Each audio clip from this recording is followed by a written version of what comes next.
to the Mommy Mentor podcast. This parenting bullshit is hard, am I right? From sleepless nights with newborns to sleepless nights with teens, from potty training to sending them off to college, I'm here to get you through it all as your mommy mentor. My name is Kennedy-Heldt, and I'm a registered nurse and a mom of 3. I have professional experience with moms and babies as a postpartum nurse, which keeps the newborn and postpartum transition fresh in my mind. I have 17 years of parenting experience as well. For information on this podcast and more, go to mommymentorpodcast.com. Parents, grab a cup of whatever you prefer and settle in for the next episode.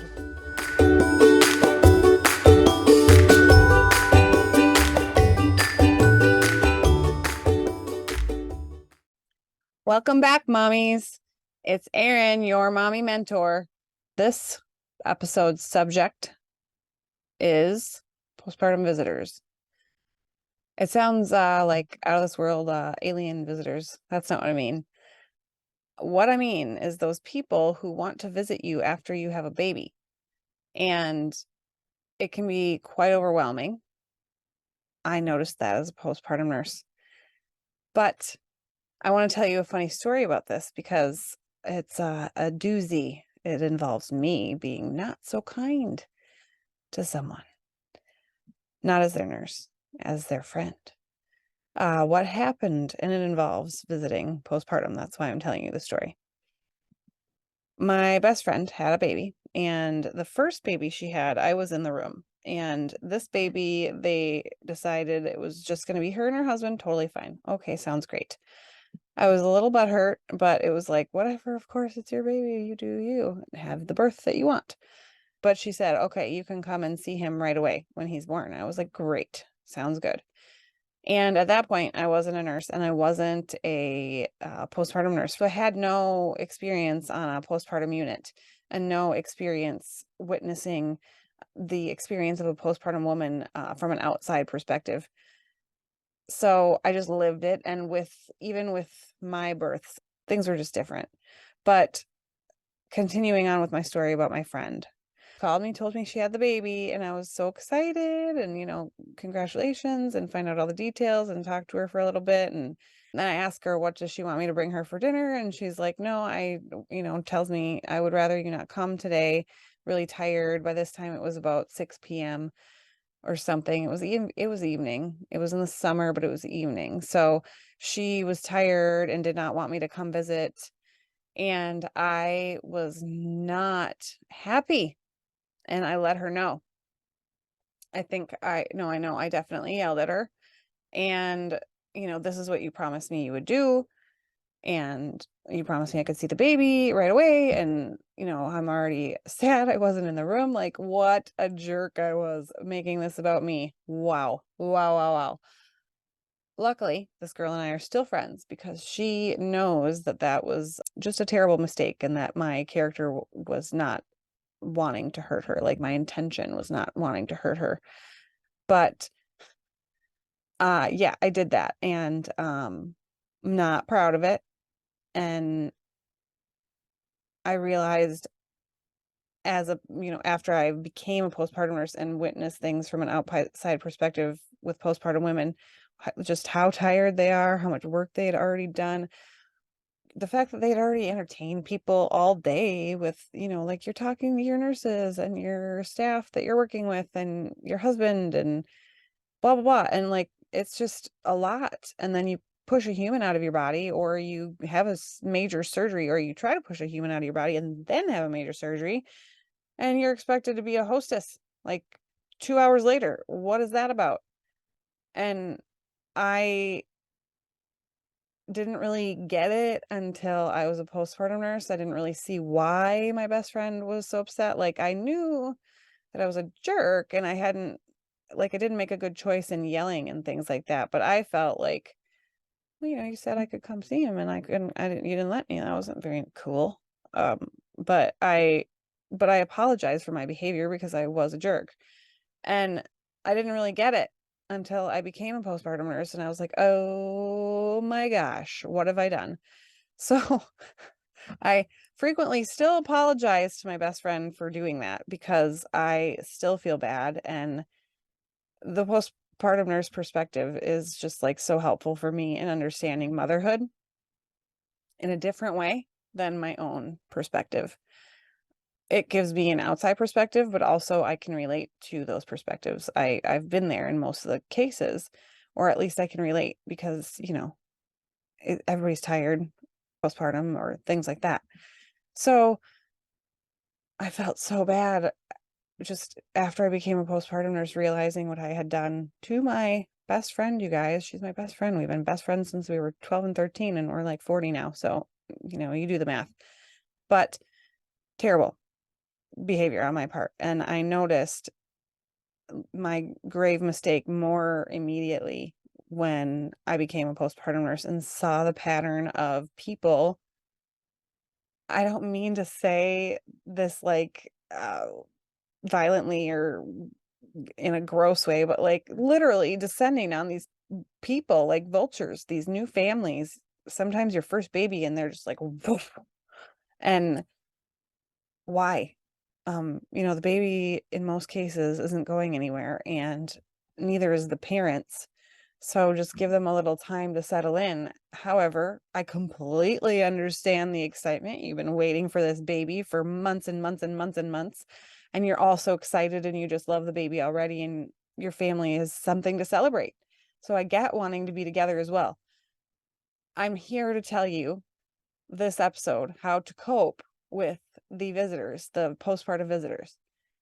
Not the visitors from another planet, but the postpartum visitors who are not, they're just too blind to see that they're being a little invasive given the timing. They love the baby so much and you so much, they're just like completely blinded by love. So they're just like, let me go see the baby and just let me go bring them dinner. And thank God, a lot of the time I've noticed the new grandparents bringing dinner or something, but some people bring nothing, and some people, just overstay their welcome, and some people don't help with the baby, and some people don't understand like, oh, mom's tired. They're just loud in the room and not recognizing she needs a rest maybe, or she's not feeling well because maybe she's nauseous. Or I'm here to tell you how to cope with it.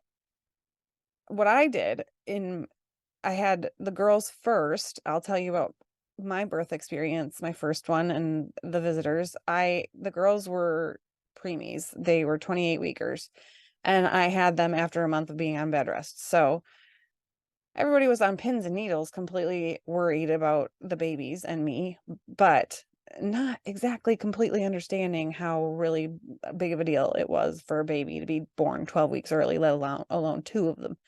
So when I had them 12 weeks early, my dad did not understand why I couldn't go up north anymore, because he just was like, well, why? Because you'd bring them with. And I was like, just dad, they're 2 pounds and they need to stay in a box in order to keep their temperatures. So just the understanding wasn't exactly there. And I had the same situation, and people not just wanting to see me, but also wanting to see the babies who are in the NICU. So, I mean, I get it. I've been there. And at the time, and I think that moms feel this way and they don't even really realize, but I didn't even think about it or myself, or the fact that, maybe I'm tired and visiting isn't the most fantastic plan for me or for the babies.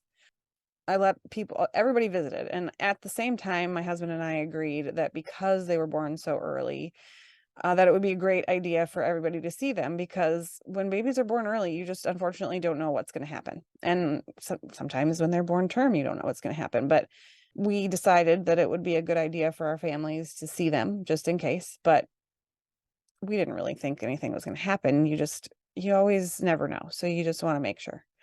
But then when I had my son, my third child, he was term. Yay, me. Yay, us, actually. Him and I, we hung on together very strongly for 39 weeks and 5 days. So he was born, and I remember telling everyone, I don't really want visitors until the day after I've had him, because I was having a C-section, and I didn't really want people to be seeing me where I couldn't move, and I you got a Foley catheter and that looks cute. And I just wanted to be able to be myself when I had visitors and also not feel like crap. So we asked everyone to come the next day. So they did. A lot of people were not very happy, my sister being one of them, but we argued about it. But I'm a pretty strong-willed person. So I was just like, you know what, whatever. This is just what I want. And it's going to be what it's going to be. And everyone's going to come see him the next day. So everyone did come see him the next day. And it worked out great, other than by the end of the day, I was in a lot of pain. I don't recommend having all of the visitors come on the same day. You know what? Everybody came that day except for my mom. My mom took it to the extreme and waited 7 days to meet my newborn baby. I was like, "What the heck, mom?" But she wanted to make sure I was comfortable and ready to be me again. So I've been in both boats, where I learned and I needed to restrict people for a little bit and have set up boundaries, which is okay to do. You're allowed to set up boundaries with people in all situations, but especially when you've produced a human into the world. And I also had the other experience of everyone's coming, and it's kind of because we allowed them to, which in all cases you have to allow them to. You can't just be visiting people at the hospital that aren't allowing it. But I've had both experiences, and then as a postpartum nurse, I couldn't believe it. It was amazing. It was just like, oh wow. I didn't realize what I was doing when I did that to my best friend, and I didn't realize how overwhelmed I was when that happened to me. And I also saw firsthand how well-intentioned all of these people who visit are. They all are just so excited and thrilled. They do not mean any ill effects, and I know that for real. But the way that you cope with this in the hospital for sure is you can put restrictions like I did and say 24 hours or however long amount of time. You can say no visitors in the hospital. We'd like to wait until we get home, depending on how long you're there, because sometimes that doesn't feel great because you have a C-section and you're there for 3 days.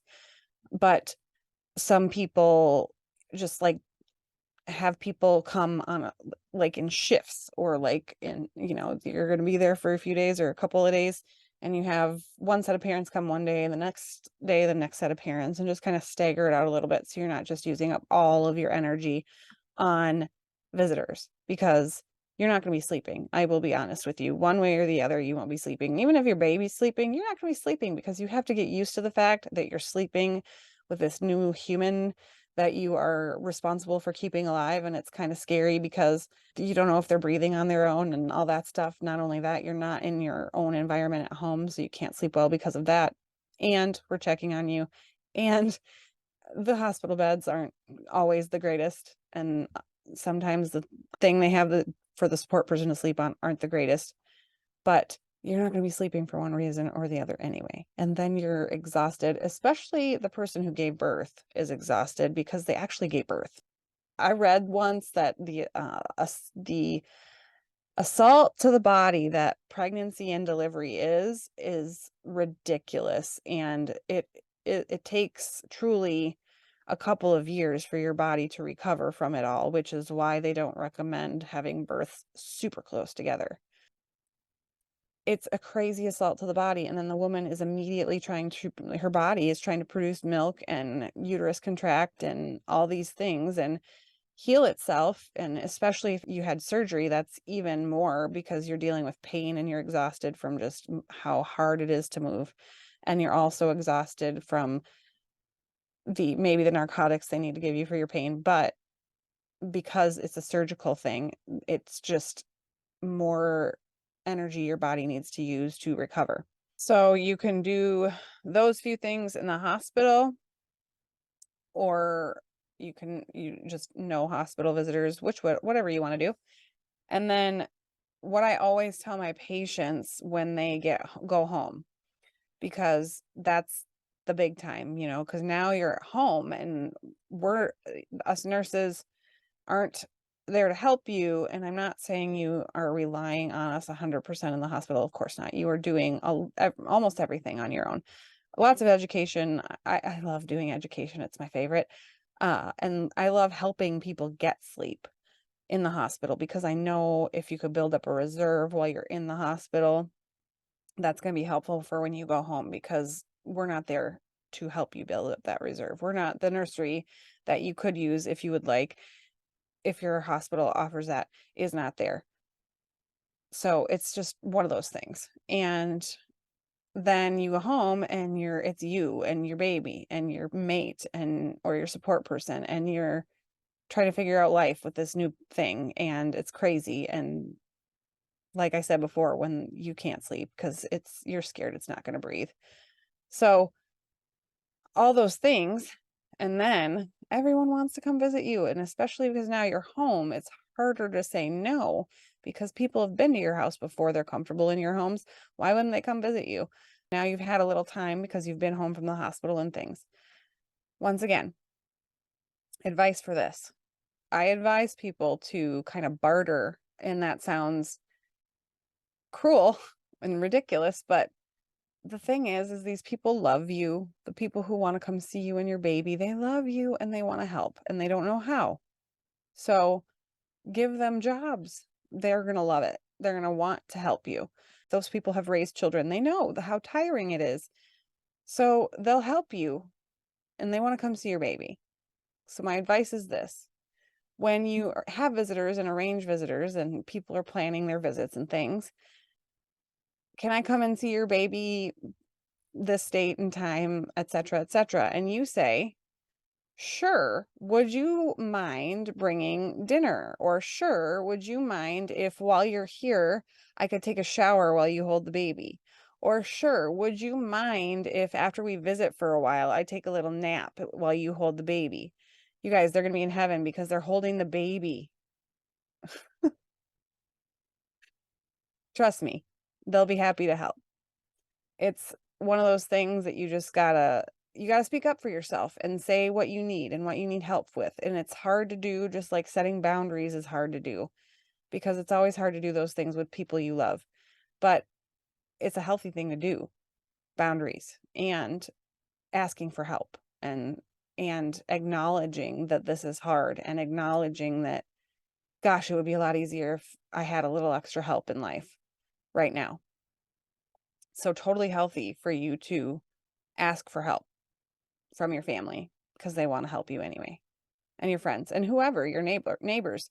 Some people set up meal trains before they have the baby. A lot of the time, if you're a part of a larger community, such as a church or a like book club or something like that, those people want to help too. And the funny thing is like a lot of the times those people don't know you super, super well, that they would come into your home and hold your baby while you take a shower. You don't know them that well, but you see them every Sunday at church or you see them every Wednesday at book club, and they want to help too. And they kind of like doing a group effort thing. And same with coworkers. That's a good option too. Both of you, if it's a two parent situation, both of you could do that. Your coworkers both want to help. If it's just a one parent situation, obviously just the one would say this is what we could use when they want to help. Set up a meal train. Like the church people are great at that. I know your coworkers were great at that. Coworkers have potlucks all the time. That's a great option, meal trains, because then everybody's on a schedule. And what they're doing is they're either giving you things before you give birth to put in your freezer, or they're literally dropping it off at your door. And that sounds mean. I know that I've heard people's opinions on these things, and you may not agree with me on this or anything I say, to be honest, because we're all different. But I know for a fact that people in your life that care about you want to help you, and they don't always know how to be useful. And I also know that sometimes people need a little direction. I'm a person who needs direction. I, a lot of the time, don't know what to get people or what people need help with, although that's a lie. That's a complete lie. I'm pretty dang good at recognizing when people need help because I'm a nurse. But I will ask the question, what would be useful to you? Because what I can see that they need help with might not be something they want my help with. So my friend, she's 39 and just had her first baby in January. Oh, I love that little girl. She's so cute. Also, duh, love my friend. But when she had her baby, I said, I would like to make you some dinners. Could you use some dinners? And she said yes. Then I got ideas from her and her husband about what they like to eat, because obviously I'm not trying to make you stuff I want to eat. I want to make you stuff you want to eat. So trust me, people want to help you. They do. And give them jobs because they don't know how to help you and they love you. And that's one of their love languages, usually, is helping you. So yes, and I advise you to continue to ask for help as these babies age, not just in the immediate postpartum period. But it takes a village for a reason. It does. It's insane how much effort it is to raise a child, and you often need help. And that's okay, because that's why we live in community. If you liked this episode, please share it with someone that you think would like it. If you like the entire podcast, please share it with others. Please like, follow, and subscribe. I would really appreciate it. And you can also find me on Instagram, my mommy mentor. And I look forward to having you follow me. I always love new followers. Please follow me. Send me a message. I love engaging with people. And I will talk to you guys next time. Safe parenting out there, mommies.